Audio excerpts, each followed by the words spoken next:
Have you ever taken a trip to South Africa, bought a SIM card, thrown it inside your phone and gotten no network?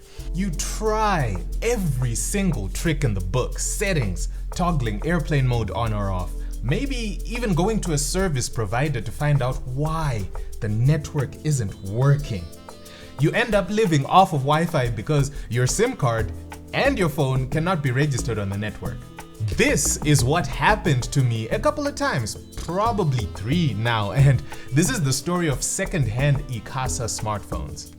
To begin, South Africa has a regulator for electronic devices called ICASA.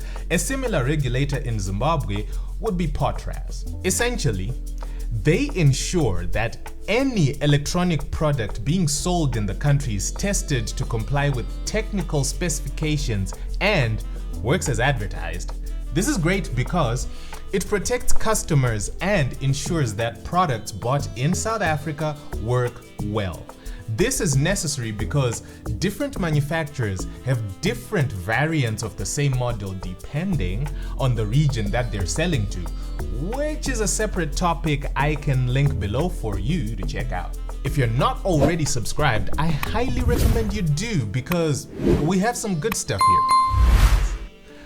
A good chunk of smartphones being sold second-hand in Zimbabwe comes from South Africa. In fact, one of the biggest highlights for second-hand phones sold in Zimbabwe is that they are ICASA verified. But what does that actually mean? Like I mentioned, because ICASA has tested the phone for the South African region, it should mean you won't have network issues. Zimbabwe and South Africa are somewhat in the same region, so a phone from South Africa should work pretty well in Zim. The bad part is that if you end up buying a second-hand smartphone with ICASA certification that was reported stolen in South Africa, it will be network locked, meaning any South African mobile service provider SIM card is not going to work in that phone.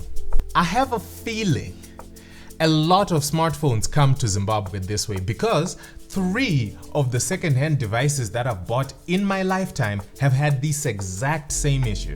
I bought a SIM card, went to South Africa, and the phone simply couldn't register on the network. Nothing I did worked.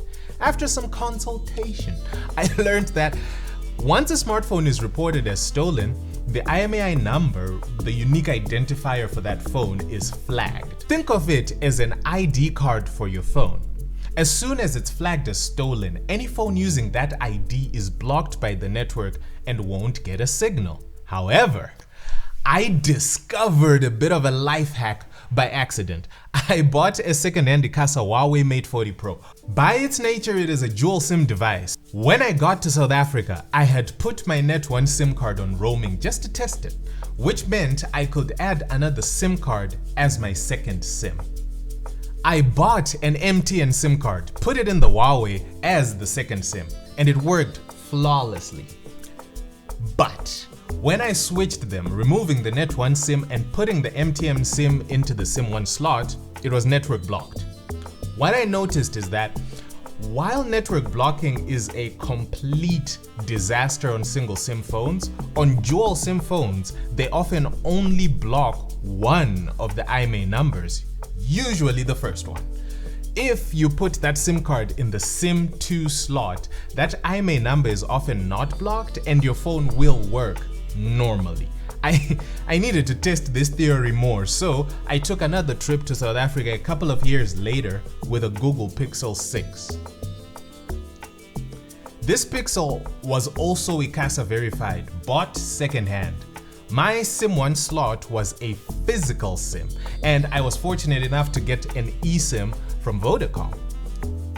Since the Pixel 6 only has one physical slot but can operate as a dual SIM via the eSIM, it worked perfectly. I even took it to Dubai, roamed on Vodacom SA because it was cheaper than buying data there, but that's a story for another day. The long and short of it is this: if you are a frequent traveler to South Africa, it's quite risky buying ICASA verified second-hand phones because you never know if they're going to work there. But if you insist, you have a chance if the device is dual SIM and you use the SIM2 slot. If you want to be safe and avoid juggling these issues, I highly recommend buying your phone brand new from reputable places. This includes places like Solution Center for Apple products, Techzim for your Android or Samsung, or Mi Store Zim for Xiaomi. I mention these because I've dealt with them personally. They provide genuine phones with warranties that won't give you problems when you're trying to navigate to a foreign country. To be clear, buying second-hand ICASA phones is perfectly fine if you are not traveling frequently. All the second-hand phones that I've bought in Harare worked perfectly in Zimbabwe with no issues whatsoever.